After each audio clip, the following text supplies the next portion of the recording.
So, ito, na-check na nila ito lahat. So, pasado. Pasado po yung tindig, pasado po yung mga itlog nila. Meron po ako ipapakita sa inyo na bilang patunay na mayroon din pong nare-reject dito sa Subel.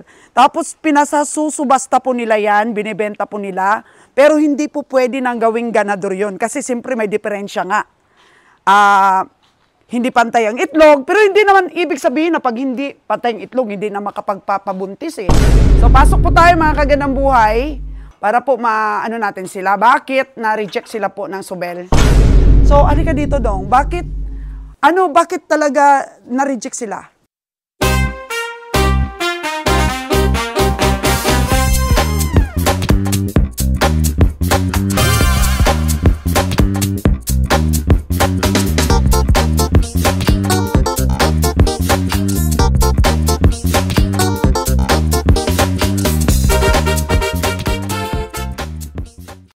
Hello mga kagandang buhay, dito po tayo sa second building po ng Subil Farm.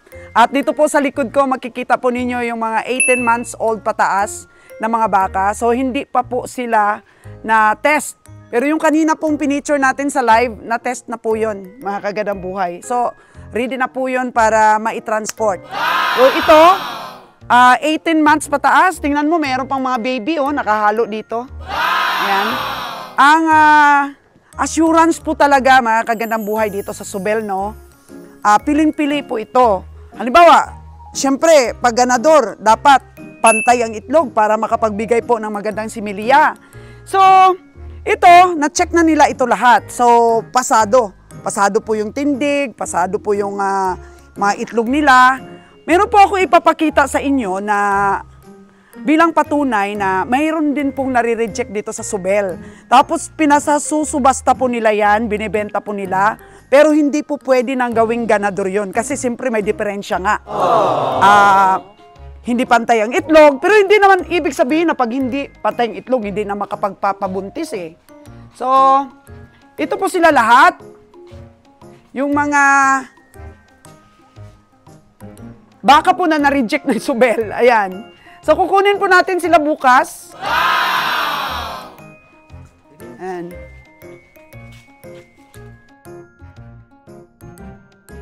Ayan. Pero strictly po, mga kagandang buhay, hindi po ito pwedeng gawing ganador. Nabinta natin na gawing ganador. Kasi, tingnan nyo po ang itsura, may mga diferensya po yan. Laylay yung isang itlog naman po ay nakataas. Ayan. So, bibilin pa rin po natin itong mga baka ito. 8 sila. 1, 2, 3, 4, 5, 6, 7, 8. 8 po silang lahat. Ang purpose na lang po ng pagbili natin dito, mga kagandang buhay, is for ano na lang, pataba. Patining na lang po, patining. Ayan, may mga ano po sila, may mga tatak pa rin po. Siyempre, nireject sila dahil may mga diferensya. Ayan. So, alika dito dong. Bakit talaga na-reject sila? Ay, gawa nung panang itlog nila. Baka hindi makasundahan ng buyer ng isang itlog ay pilipit. Pero hindi naman ibig sabihin na wala na similya. Walang similya yan. Makakabuntis pa rin naman yan. Buntis pa rin naman yan. Pero hindi siya pwedeng ilabas sa market sa ganung presyo na sobrang mahal. Sobrang mahal dahil mapupula ng buyer na ang itlog ay ganyan. Ma-degrade yung kanilang dito, quality ng mga hayop dito sa Subel. Pero maganda naman yan, ayos naman yan. Itlog nga lang ang problema yan. Pero palagay ko yung itlog, kunti-kunti lang naman diferensya, Kunti lang diferensya. Kunti naman diferensya. Kunti lang diferensya. Gusto nga lang talaga, ang ibang buyer maselan gawa ng gusto ang itlog talaga. Masilan talaga eh. 120,000, di pa ka magsisilan. Oh no! So ito po yung may mga maliliit, hindi pala pari-pariho ang kanilang size. So ito po mga kagandang buhay ay sold out na po ito, no? Sold out na po ito. Meron na po kaming buyer dito na bibilhin niya ito for patining purposes. Para din po makita niya yung kaibahan ng pure breed sa pag-alaga compared sa mga mistiso lang na nabibili niya doon sa Padre Garcia. So ito, na-deworming na ba ito, sir? Napulga na ito, napurga? Napurga na yan. Napurga na yan? Oo, pero bahala na lang si Sir, nito, si Sir Lotelia ko paano niya alagaan. Pero ito, ilang piraso yung malalaki, isa lang ang medyo maliit na nakita ko. Pero straight lahat ang presyo nito, straight yung pagbili natin. So, ayan. Parang yung mga itlog niya, hindi naman gaano, no? Hindi naman nga visible halos na maliit yung isang itlog. Pero siyempre may mga pamantayan talaga yung Subil Farm kung bakit ni-reject nila itong mga bakang ito. Yan. So papakita rin po namin mga kagandang buhay doon. Ilagay natin na sa kulungan ni Sir Mark Lutilia ito. Yan po. So meron ka-video call si Kabiyang Roger, Kabiyang Timmy. Galing anong lugar yon? Medyo malayo din yun O, part ng Mindanao. Nandun si Kabiyang Roger ngayon. Gusto ng buyer na ma-video talaga.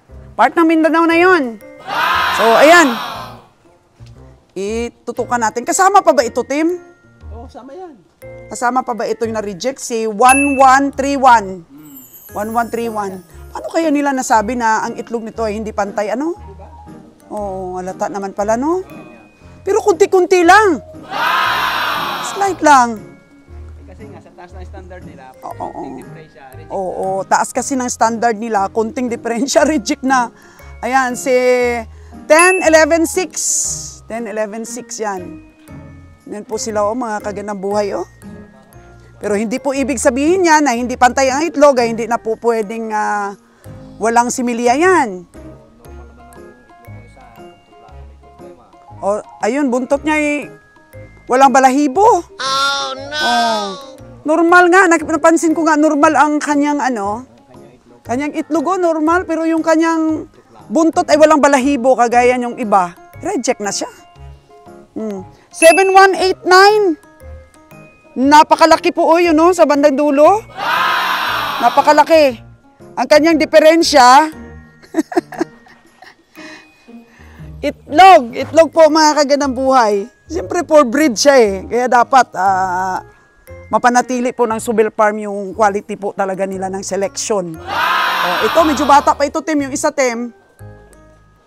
Ayan Lawlaw naman ang isang itlog ng isa. Lawlaw. Ito, magandang itlog nito, Bakit kaya na ito?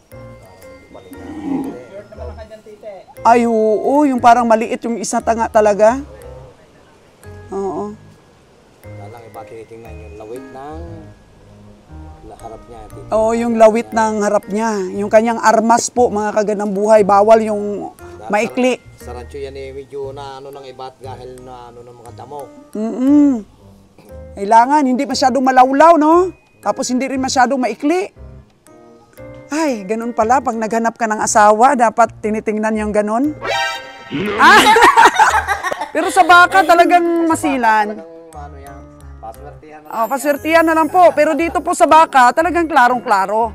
Di ba, Tim? Manghuhula na lang yung babae kung malaki o maliit, no? Paswertihan na lang.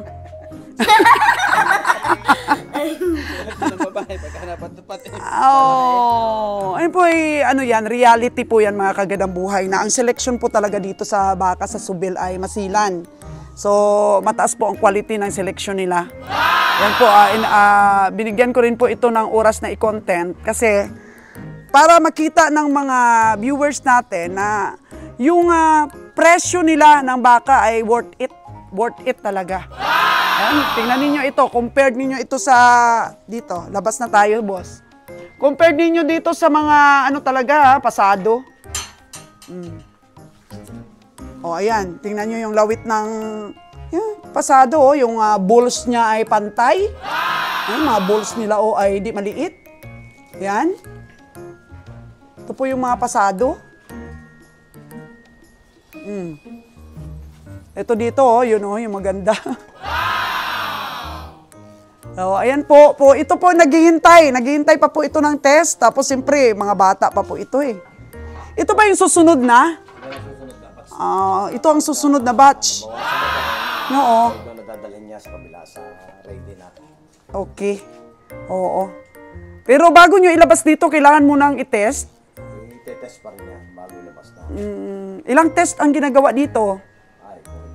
Marami. Pa yan. Tapos inuulit pa pag nag-shipping na. Ulitin pa. Ito, napakaganda, napakataas nito mga kagandang buhay. Si 6169. Tama ba? 6169? Oh, 6169. Yan po.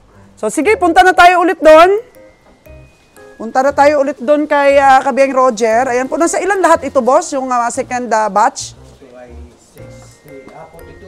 42 hanggang doon na? 42 na. Tapos 8 lang yung na reject.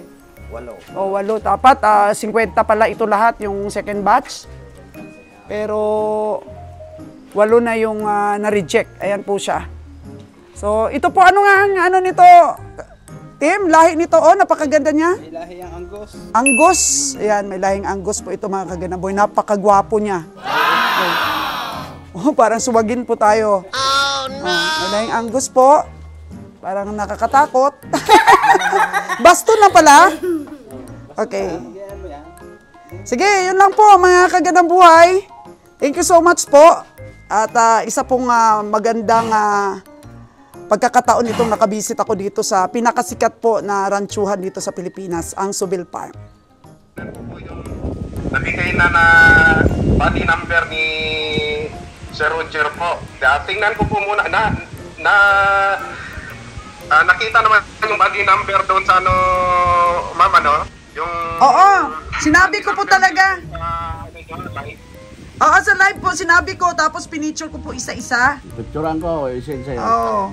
Pero mahirap na, Jer, kasi na-stress na yung baka. Kanina pa tayo doon pasok ng pasok. Parang manunuwag na kung ma-stress siguro yan. Oh, no!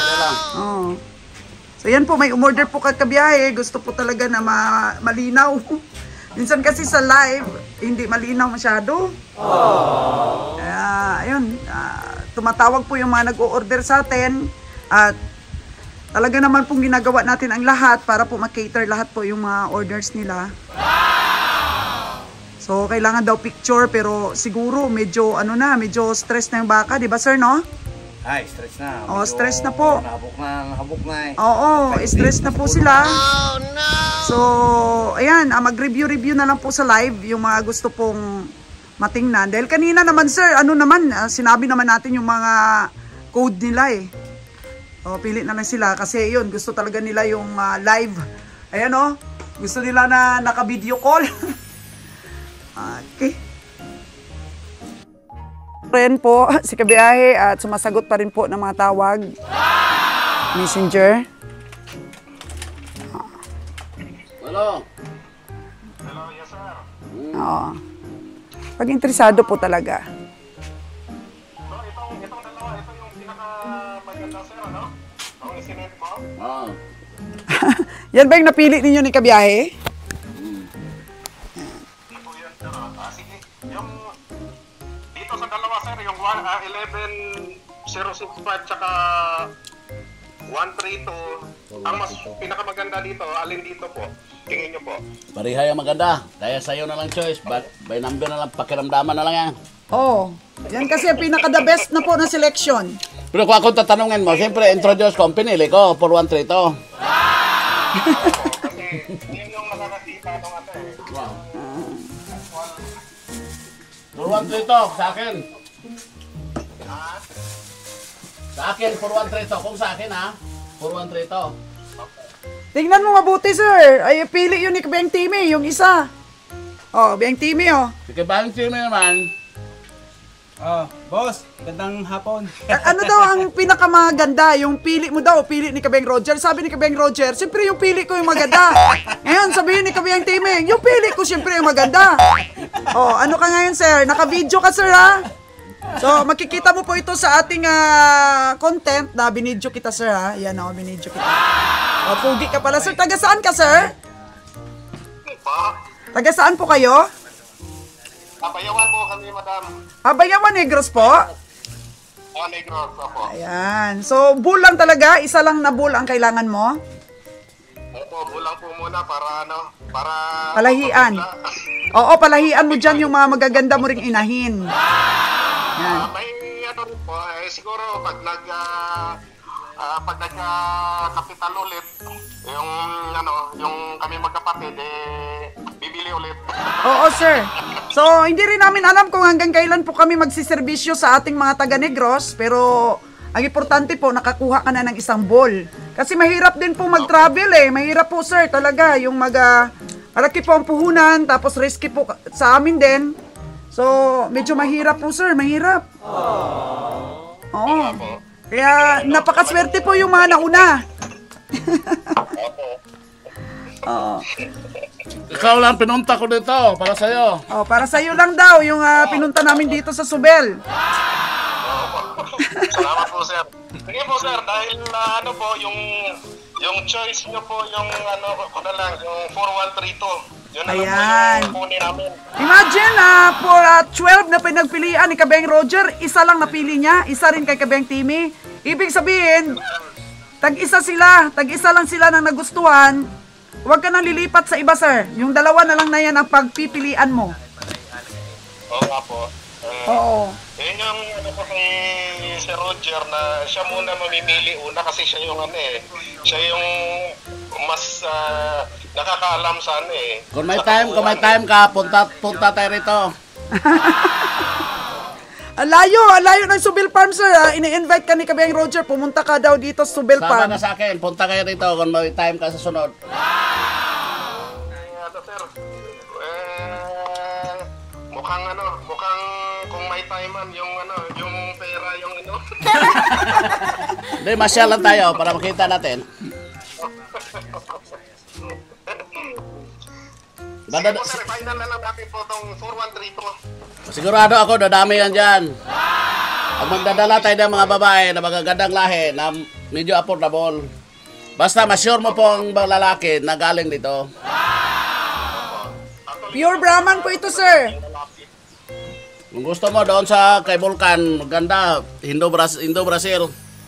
Mamili tayo na medyo maganda-ganda na mga presyo. Dito kasi sa kanila, ganun talaga presyo eh. Meron pa naman pong ibang farm, pero siyempre, Sure ball lalaki, prefer sure ball lalaki. talagang lalaki natin. Sure ball na nating 100% na ano talaga, Kape. pure Brahman. Okay.